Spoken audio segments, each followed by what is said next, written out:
Hello everyone. तो आज हम क्लास 10 इलेक्ट्रिसिटी चैप्टर का एक और टॉपिक डिस्कस करेंगे जिसका नाम है heating effect of electric current. Heating effect. अब आपने अक्सर देखा होगा कि आप जब भी कोई इक्विपमेंट बहुत देर तक इस्तेमाल करते हो तो वो क्या होता है, वो हीटअप हो जाता है।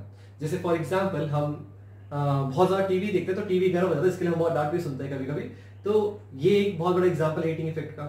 या फिर आप कुछ भी कोई भी ऐसा अप्लायंस बहुत देर तक यूज करते हैं तो धीरे धीरे हीट होने जाता है। तो ये क्या होता है, हीटिंग इफेक्ट होता है। अब ये वाक्य में होता क्या है, क्यों होता है और ये हमारे लिए कैसे अच्छा है और कैसे अच्छा नहीं है, हम ये समझते हैं। तो सबसे पहले हम इसे ऐसे समझते हैं कि जब भी आप देखो कि फ्लो ऑफ इलेक्ट्रॉन हो रहा है एक सर्किट में अगर आपको कोई भी अप्लायंस चलाना है तो उस अप्लायंस के लिए हम क्या करते हैं, फ्लो ऑफ इलेक्ट्रॉन कराते हैं, जिसकी वजह से उस सर्किट में इलेक्ट्रिक करंट फ्लो करता है और हमारा इक्विपमेंट चल पाता है।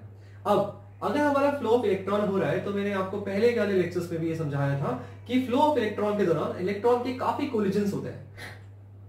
ये जो कोलिजन्स होते हैं, ये कोलिजन्स खुद के इलेक्ट्रॉन के साथ, वहां बैठे प्रोटॉन, न्यूट्रॉन, इन सबके साथ होते हैं। यार देखिए, मैं शूट करते करते सरक गया यार।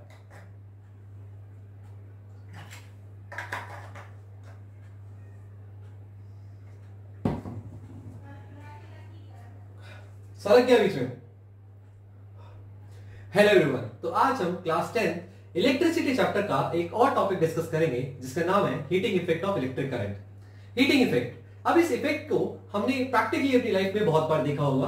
अब जब भी कोई भी अप्लायंस, कोई भी इक्विपमेंट काफी देर तक इस्तेमाल करते हैं तो वो गर्म हो जाता है। जैसे हम बहुत देर तक टीवी देखते हैं तो वो गर्म हो जाता है, लैपटॉप चलाते हैं तो गर्म हो जाता है, या ऐसे कोई भी इक्विपमेंट आप जब बहुत देर तक इस्तेमाल करते हैं तो वो गर्म हो जाता है। ओके, अब ये हमारे लिए अच्छा है या बुरा है या क्यों होता है, हम इस बारे में डिस्कशन करते हैं। तो मैंने अपने पहले के लेक्चर्स में ये भी बताया था कि कभी भी किसी अप्लायंस को रन करने के लिए हमारे सर्किट में एक तो वो क्लोज लूप होना चाहिए और उसके अंदर फ्लो ऑफ इलेक्ट्रॉन होता है, जिसकी वजह से हमारा इलेक्ट्रिक करंट फ्लो करता है। अब ये जो फ्लो इलेक्ट्रॉन होता है, इस फ्लो ऑफ इलेक्ट्रॉन के सामने एक बहुत बड़ा बैरियर होता है, दैट इज रेजिस्टेंस, जो कि उसके खुद के अपने इलेक्ट्रॉन के कोलिजन के साथ या फिर किसी प्रोटॉन या किसी न्यूट्रॉन के साथ जो कोलिजन होते हैं उनकी वजह से बनता है।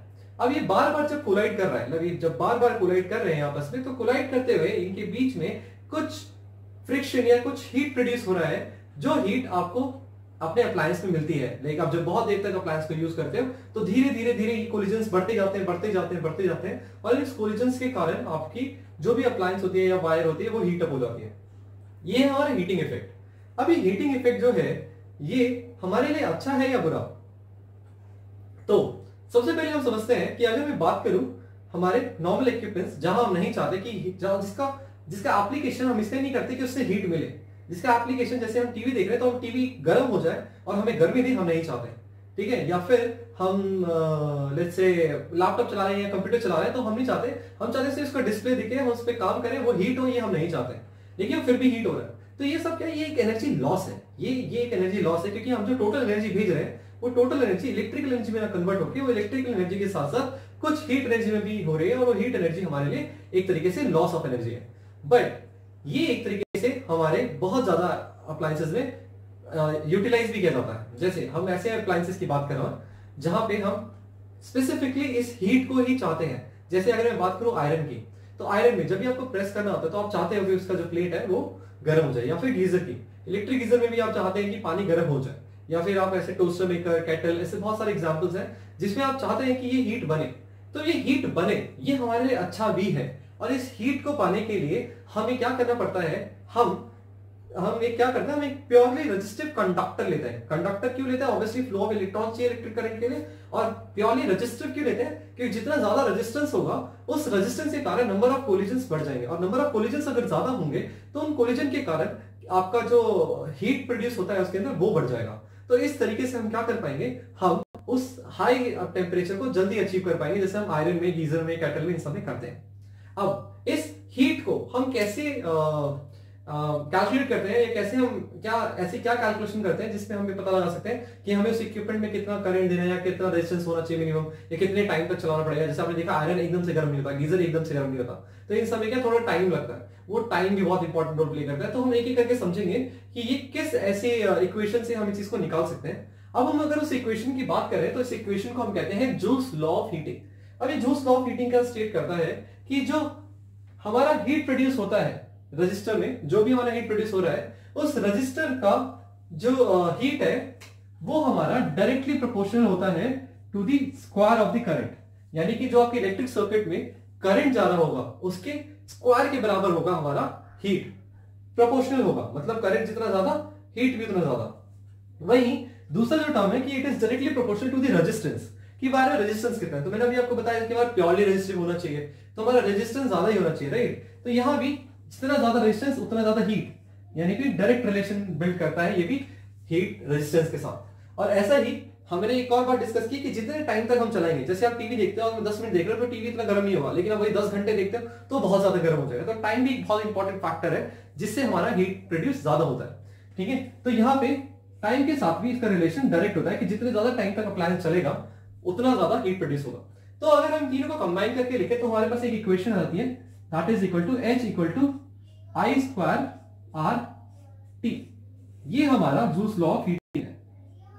With the help of this equation हम क्या कर सकते हैं, हम डायरेक्टली हमारे हीट प्रोड्यूसिंग इक्विपमेंट निकाल सकते हैं। अब यहाँ पे आप I स्क्वायर R देख रहे होंगे, I स्क्वायर R ये आपने पावर के बराबर ही पढ़ा था, राइट। यहां पे हमने पढ़ा था I स्क्वायर R ये हमारे पावर के बराबर भी होता है। तो हम इसको एक और इक्वेशन में बिल्ड कर सकते हैं, that is H equal to P into T। या फिर आप ऐसे पावर की सारी इक्वेशंस लगा के और भी इक्वेशंस ऐसे बना सकते हैं।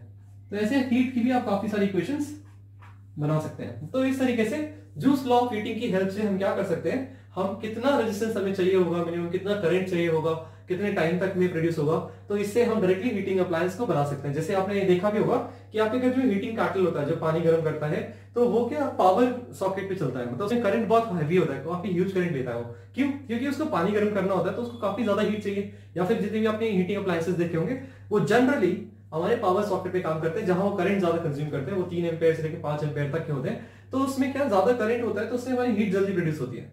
और इस तरीके से हम क्या करते हैं, उस हीट को हम यूटिलाइज करते हैं अपने किसी भी फंक्शन के लिए। ओके, तो इस तरीके से हमने अभी जूस लॉ ऑफ हीटिंग समझा। आप पहले इसका स्क्रीनशॉट ले लो, फिर हम उस पर कुछ न्यूमेरिकल डिस्कस कर लेते हैं। ओके, तो अब हम इस पे कुछ न्यूमेरिकल्स देख लेते हैं, ठीक है। तो ये सबसे पहले सबसे बेसिक न्यूमेरिकल हम सबसे पहले क्या करेंगे कि क्वेश्चन में क्या गिवन है हम वो लिख लेते हैं।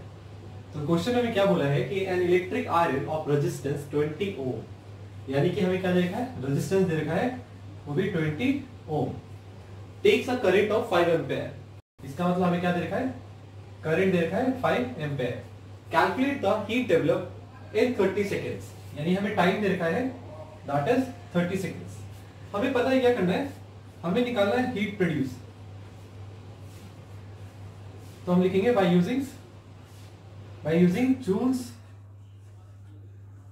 Law of heating. Joule's law of heating क्या कहता है, that I is equal to H square RT के बराबर होता है। अब हमें सारी वैल्यूज दे रखी है, हम सीधे यहां पुट करेंगे। यहां पे 5 का स्क्वायर इंटू में 20 इंटू में 30, ठीक है। इसमें टाइम सेकेंड्स में होता है, ये ओम्स में होता है और करंट एम्पेयर में होता है, तो यूनिट बिल्कुल सही है।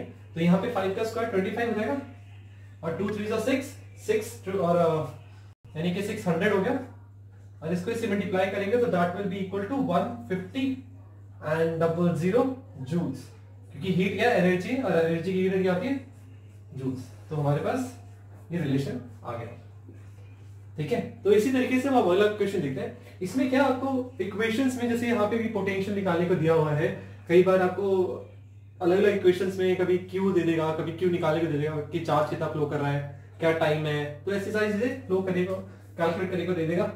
जैसे अब इस इक्वेशन में अगर हम देखें तो यहां बोला है 100 जूल्स, तो क्या गिवन है, हमें पहली एनर्जी दे दी कि 100 joules of heat are produce each second, यानी कि टाइम दे दिया 1 second in a 4 ohm resistance.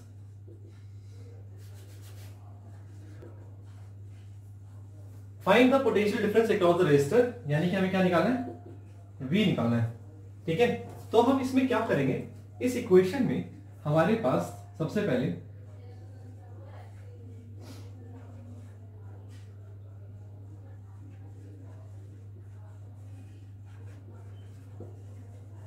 Joules law of heating लगाएंगे।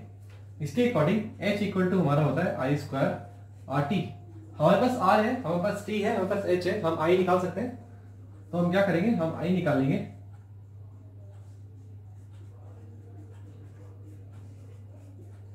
H equal to I square equal to H by R T आ जाएगा। H हमारे पास कितना दे रखा है 100 और ये क्या है 4 into 1 that is equal to 25। ये हमारा आई स्क्वायर है तो आई इक्वल टू हमारा हो जाएगा under root 25 that is equal to 5 है। तो हमारे पास इस तरीके से क्या आ गया, करंट आ गया। हमारे पास करंट की वैल्यू है, हमें क्या फाइंड आउट करना है, हमें पोटेंशियल फाइंड आउट करना है। ओके, हमें एनर्जी दे रखा है, हमारे पास करंट भी आ गया, तो हम पोटेंशियल डायरेक्ट निकाल सकते हैं। हम कैसे निकाल सकते हैं, या तो हम फॉर्मूला ये यूज करें H is equal to V I T. ये कैसे आए, आई स्क्वायर आर टी की जगह, बिकॉज ये पावर है, पावर की जगह हम वी आई टी लिख सकते हैं। ओके, यहाँ पे अगर हमें V निकालना हो तो हम simply H by I T कर दें, that is equal to what, H हमारा कितना है 100, आई हमने अभी निकाला, टाइम हमारा कितना दे रखा है 1 सेकेंड। तो इसे सॉल्व करेंगे तो 5 सबको पता है 20 पे चला जाएगा, तो ये आ गया 20 वोल्ट्स। तो इस तरीके से हमने इस इक्वेशन को सॉल्व कर दिया। ऐसे बहुत सारे तरीकों से आप इस इक्वेशन को सॉल्व कर सकते थे, क्योंकि एक तरीके मतलब एक इक्वेशन सॉल्व करने के कई सारे तरीके पॉसिबल हो सकते हैं। अब यहाँ पे जैसे आपको देखो टी आर दे रखा था, एच दे रखा था, बी निकालने को दे दिया, तो आपको डायरेक्टली फॉर्मूले में देखा तो आपने क्या किया, इस इक्वेशन को 2 बार यूज किया और आपके पास रिलेशन आ गया। तो यहाँ पे मैंने H is equal to I square R T भी इस्तेमाल किया, H equal to V I T भी इस्तेमाल किया। तो ऐसे आपको कभी कुछ और सॉरी कुछ और निकाले दे देगा। तो इस तरीके से हम क्या इस पे बहुत सारे न्यूमेरिकल्स बना सकते हैं। एनसीईआरटी में भी काफी न्यूमेरिकल्स हैं, इस पे सॉल्व एग्जांपल्स भी हैं और साथ साथ पीछे भी दे रखे हैं, तो आप वहां से न्यूमेरिकल बनाइए। और यहाँ पे हमारा चैप्टर खत्म हो जाता है, तो उसके बाद कुछ क्वेश्चंस मैं आपको और करवा दूंगा प्रैक्टिस के लिए। तो आज के लिए बस इतना ही, थैंक यू सो मच।